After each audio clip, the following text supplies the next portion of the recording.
our viewers, it is always pleasure having you on board. Thank you so much and welcome to Couples Week Show. This is where we write down our love when we are alive, for we don't want our love story to be read when we are 6 feet under. And we are on 8 again. Yes, last Friday, as you are aware, I was hosting Sarah Munyiri and she is back.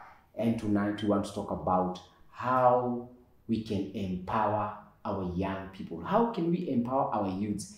I know we have concentrated too much with building our marriages, but again now, after getting married, we get kids, and here they are youths. How can we empower them to go out there and face the world? My name is Willie Kinyash or Dr. Love, and out there they call me the Undisputed.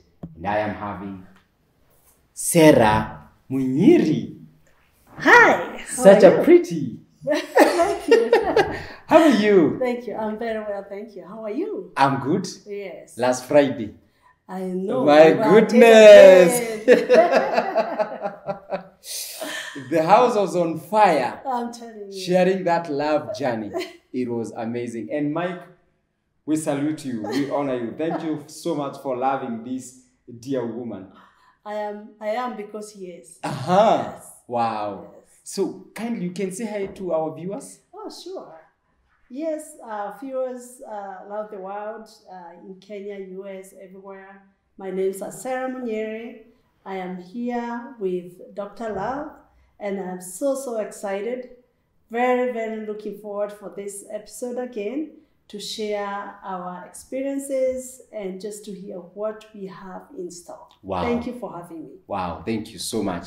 And the show is proudly sponsored by Bahai Investments Limited. They deal with sale of land and properties, and they have plots in various areas in Juja Farm, Adi, Rirumurera, Nanyuki, Rumuruti, Kangudo Road, and Makuyu Manaja. Yes, there's a number running down there on your screen. You can call that number if you want any information about what Bahai they are doing. So you can call that number and you will be sorted out. You can also visit their office in Juja Town at Juja Professional Center, 2nd floor. If you go there, you'll be able to find them and get more information about what they are doing. And so tonight we want to talk about how we can empower our youths. Sarah, I know you deal a lot with young people in US. How can we empower youths today? Yes, I do deal with a lot of young adults and youth in the US through a program called Empowering People of African Descent, EPAD. We are based in New Jersey. However, when we do our events, mostly they are online, they're virtual, and so everyone is usually welcome. And a beautiful and best couple today is a youth who was raised well. Wow. It's a youth who was advised and took the advice. It's a youth who was educated, exposed to learning, and took it all, and grew up knowing that one day there will be adults who will also have their own children. And that's the best we can do today to empower youth. One thing that is very important for us to do to our youth is really to recognize them. Be aware that these young adults are here. And I feel that there's a gap with the way we are dealing with our children today because we have allowed others to raise our kids. We have been absent, even though we are present as parents. We have been absent in their lives. And some of that we can blame it on phone. We can blame it on technology. We can blame it on the body school. We can blame it in many other things. And so it is important for us as parents to be aware that we are the primary source of growth, positive growth to our kids. Ask yourself, what are you doing to support your own kids? So if you really ask that question and you have an answer of what you're doing, you are empowering your child. Wow. And when you empower your child, you will empower your friend's child. So it's really being available and helping them realize who they are, help them capture the resources that is there, and minimize the exposure to the social media and what they're learning through social media. Because the truth is, mostly even them, yourself, and many of us, we only display our positive side in social media. Our kids don't know that. Our youth don't know that. And when they see the positive side of Willie, what you're posting, they'll think that is how life is supposed to be. And life, before you get where you are, you went through a lot of struggle. To get to where you are and to what you're posting on our social media. So helping our youth along the way is the key. And so as parents, how then can we participate in promoting what they are doing without them feeling judged or condemned? I don't think it is something that you need to start when they're 18 or start when they're 14. The formation of a child, it's usually before they get to the age of 12. What are you doing between when your child is born to up to 12, 13 years? Because that's where you need to prepare your child to be the person you want them to be. After 12, you can still change, but it is hard to change them at that age. They're already formed. So what are you doing from when they are born? Are you talking to your kids? Are you collecting them in a positive way? Are you empowering them so that they can grow their talents? Are you exposing them in the things that you would like them to learn and to be involved in? Are you taking them to church? Are you praying together? Are you present? Now, if your kids have gone through that phase and maybe you didn't know what you know today, what can you do at the age of 13? You have to do a lot more work. Maybe through the formation, you take them to good schools and you be present. You have to find time to be talking to your kids.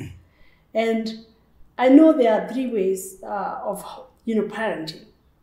There is the passive, where you allow them to guide you. There is authoritarian, where you become the leader, and it is my way. You don't do this, get out of here, you're no longer my child. I have said it. I have said it. Yes. And this is what I want you to do.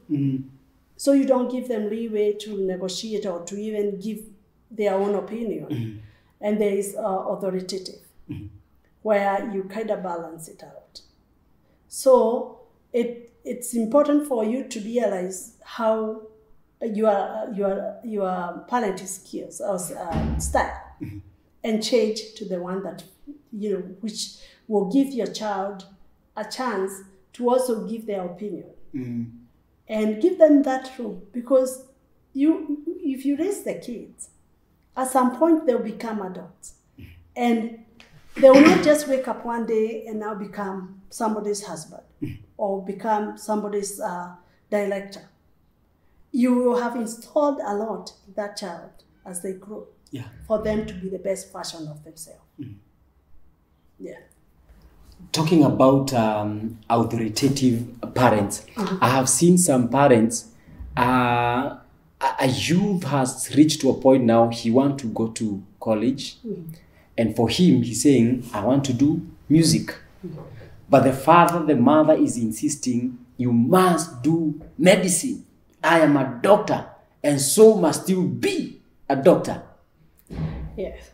How should we handle this as parents? I am a strong believer that any career that a child picks or any person picks, as long as they are good at it, they'll be successful. There are many musicians who are successful. There are many artists who just grow and they're very successful. They can be a doctor who is a miserable doctor. And that's why I think we are seeing a lot of kids who are depressed. We are seeing a lot of suicides. We are seeing a lot of unproductive professionals because they are doing what your mother or your father or whatever they wanted you to do. And I know a lot of people who have gone through college and they have become engineers or they have become accountants and they no longer work in those fields because they are not interested in it. As adults, they go back to school and go back and do what they like.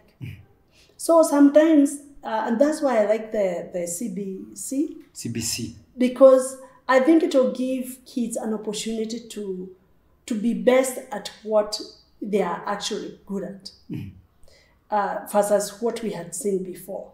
So I think listening to the kids, if you are a parent who is finding time to talk to their kids, finding time to listen and to observe what your children do or what they are good at, you will be able to tell by the time they are going to college what they like. And you support it. If you don't support it, you are supporting yourself. In the US, there's obviously a big exposure to a lot of sports than here. Yeah. And I've seen a lot of parents wanting their kids to become good at American football or good at basketball because they never had a chance. They are tall, and so they believe if I had an opportunity to do this, I would have been one of the millionaires who are playing football here. So you, my son, you are going to play football because I did not get a chance to do it. And I think it's the long approach. Yes. It is the long approach because you don't have, if you're tall doesn't mean that you have to be in these sports. And I truly believe, observe your kid, understand them, and support them. I want to talk a little bit about my own kids. And I want to talk to the first two. Because my oldest is, he's very reserved. He's a reserved young man. And he's not into sport. And I realized that he like things that he would do by himself. Not necessarily, he's not a marketer. He's definitely not someone who will be out there in the media. My second born, he started by telling me he want to go to a public speaking class. And he said, Mommy, I want to apply to he had already gone online, found a course, and he's 15. And so I noted him. I said, go ahead. He took the course and now he is taking classes for college in public speaking. So by the time he finished high school, he will have taken maybe about 4 or 5 courses in public speaking at county college. Then, right before the year ended, he said he wanted to do a stock market. This is 15 years years old. My oldest has never told me this. When you are 15, what are you doing with your life? It's okay. So he told me, right before I traveled here, we opened an account for him to start trading online. Through a friend of mine who teaches and I would definitely commend him, he usually teach the stock market, the money market, all that, to anyone who is interested. So I connected him to my son, and they share a birthday. And so I asked him, please, Mr. Peter, would you mind to talk to my son who's interested in stock market and guide him?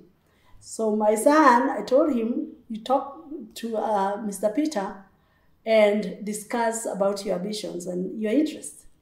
He called Mr. Peter, and the rest is history. Because Mr. Peter said, oh my God, this kid, he already knows so much about stock market. I want to guide him. So he gave him the information that he needed to learn. This morning he wrote to me and said, Mommy, I'm done with that. And my dear, I said, I have already opened an account for this kid. And I deposited his Christmas gift. He told me he wanted money so that he can start trading. And I can see some transactions. So this morning he said, see, I took all those courses from Mr. Peter, and I have started trading, but I need more information. 15-year-old. He needs more information on how to figure out the candles. And the cost to do that through Mr. Peter is $500. Is that too much, Mommy? Can you be able to, you and Dad be able to pay $500 for me to get that course? I said, call Mr. Peter, let him interview you. If you have known what he gave you, I will pay the cost. But Mr. Peter has to tell me that you are qualified for it. You know, I'm pushing him a little bit to continue learning. My story is, I cannot stand here and now try to change this child. Start telling him you have to become a doctor. You have to stop with this stock market thing. Yeah. I want you to become a doctor. Go, so start taking biology courses. Understand your child and support them in the course on where they want to go. If you continue with this, because sometimes, of course, he's 15, so he'll change. Before that, he wanted to become a chef. And that's why I was asking a friend of mine that I met somewhere, whether he, wanted to understand what kind of, whether he has classes that I can send my son here in summer and he can take courses, because he likes cooking. Yeah. But now he is in stock market. And for me, as a parent, is to support him and empower him and find resources that can help him so that he can grow in his interest. Because I know that if you support your child with their interest, they'll be successful in it. True. They will also be happy kids, happy young adults, happy adults. And they'll give to the society. So let's support our kids. Let's try to understand our kids. When they're as young as 4 years, you can really realize their interest. Grow those interests, support them. And by the time they are 18, by the time they are going to college, they already know the major they want to do. Unfortunately, here in Kenya, I know things have changed a little bit since I migrated, but I know that sometimes when you're invited in college, you are invited to a course that you possibly don't know much about, because of the grades that you got. In the US, you can take any course. Yes. You can become a doctor even where you had a C. You can become an engineer if you had a B or C. You don't have to have A to get to those careers. And some people get A and they want to become a teacher in the US. So you have that choices. Here, I don't know with the new education system whether it will be like that by the time those kids get to college. We are waiting to see how the government will lead us. Yes, but I truly hope that there will be opportunities for kids to choose what they want to study versus being told or being forced into certain areas because of how they did in high school. Because very smart kids are needed in the accounting. Very smart kids are needed in education. They don't have to always be in medical field. Yeah. Because if you have smart kids in education, the education will change. Many generations will become even smarter. And people will be doing what they do because they love it. Yeah. And the depression rate will go low. And the suicide will minimize. Yeah. True. Listening to you, what I hear is that you're able to see your kids at a very tender age and see the potential they have. And now, kibarua kimumu hapa nyumbani, and now I want you to speak to all the parents here. How can we raise our youth's potentials? Another good question, because we can raise our youth potential by, once we understand them, what are we doing to empower them? And the biggest power that a parent can have, whether you have money or not, it's you yourself. Are you listening to your child?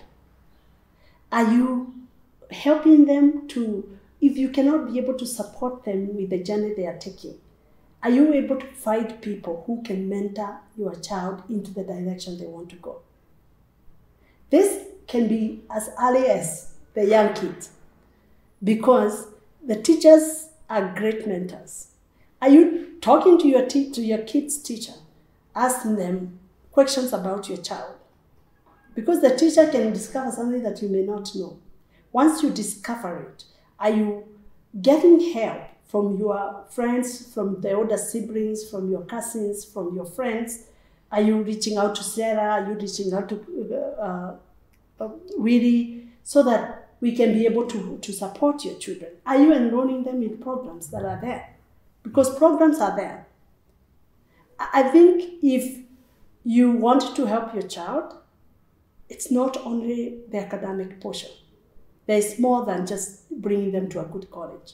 Mm-hmm. There is more than just bringing them to a good grade school. Mm-hmm. And the power lays with you as the parent. Mm-hmm. Understand your child, get them help that they need. Wow. Thank you so much. And as we wind up, now these youths, they have been empowered. They have known what they want to become. As they graduate from singlehood to now the other stage of getting into marriage, how should that process be? Well, I think we have an advantage here in Kenya versus where I live, because kids here, boys or girls, they go that transition where from the age of 12, 13, whatever, they go to the adulthood crisis. And so there is a lot of counseling that goes on there. Another advantage, big advantage that we have with our kids here is that they have older siblings or older cousins, older friends who kind of can be able to pull the young one into that adulthood. One thing that we can do here is to make sure that even as they get this information from others, as parents, we make sure they're getting the good information from yourself as a parent. Or you look for the people, church leaders, counselors, coaches, who can really be able to guide your kids. Now, in the US, we have a big gap and a big challenge, because mostly our boys go through that circumcision when they are born. And so when they get to the age of 12 or 13, there is no ceremony. I mean, we could create a ceremony and put them in a class and help them, counsel them, so that they can stop getting into their mother's bedroom just like that. Because kids there as old as 18, 20, they'll just come, to your bedroom and say, "Oh, mommy, I wanted you to take me to this." I know that don't happen here. But in the US, we have that gap. And the problem is, we are not many as Kenyans to be able to build that kind of transition. However, recently I've seen parents, concerned, and we're trying to build some of these classes so that we can be able to support our kids. And in terms of transitioning from the younghood to the adulthood to get married, there's a big challenge in the US because kids, just like here, we raise them telling them, "Staki kukuona msichana wewe, kwanza usome." Wasichana na hawa wasichana naona hapa wanaregalega staki. But by the time they get to 18, they already have developed the fear. Oh, staki kuona na msichana. Sasa unaona, you never went back to tell these kids. Sasa nataka yeah. But those are some of the challenges that we are facing in the US. Over here, I think in the US as well, parents will have to play a big role. It's not the way we grew up that your mother or your father could not talk to you about adulthood. They couldn't talk to you about sex. They couldn't talk to you about even period. Some mothers could not even tell you. You had to figure it yourself. The parents have to take over. It's no longer the way we were raised. Life has changed. Yeah. It is parents taking charge and making sure that you understand your daughter, your son as they grow, and continue to talk to them and counsel them. Wow. Get them help if you cannot be able to handle it. Wow. Yeah. Thank you so much. I'm told that our time is up. Thank you so much for coming. Mm-hmm. How can people connect with you? People can get in touch with me. My name's Sarah Munyiri, and that's the name that I use on all my social media. So you can get in touch with me on Facebook, Twitter, on Instagram, on YouTube. You can get in touch with me. My phone number is also, will be shared here, which is 0745 746 584. I also run a company. My company is called Jabalist, and we are based in the US. However, we are a marketing and consulting company that consult with companies that are based here in Kenya, as well as in the US, Canada, and Mexico. You can get in touch with us through our social media, Jabalist, in Facebook, Twitter, Instagram, and our email is jabalist@gmail.com. Wow. Thank you. Thank you so much for coming, and looking forward to meeting you at the expo. Oh, absolutely. Yes. Expo will be the Memorial Weekend. It will be in New Jersey. Yes. And in Devonton, you will have a stand. Hallelujah. Thank you. Thank you so much. Thank you. Much love. Yes. And we appreciate. Thank you so much for having me. Karibu sana. Wow. I was having Sarah Munyiri. And that way now you have known how you can empower your youths out there. The young people you know, the young people you see around, now you know how you can empower them until they can become that person God wants them to be. Thank you so much for joining me. My name is Willie Kinyash, or Dr. Love, and out there they call me the Undisputed. And this is Couples Week Show. This is where we write down our love while we are alive, for we don't want our love story to be read when we are gone. And if this is your first time to be here, kindly make sure that you subscribe to our YouTube channel and hit that bell that anytime we are on, you can always be notified.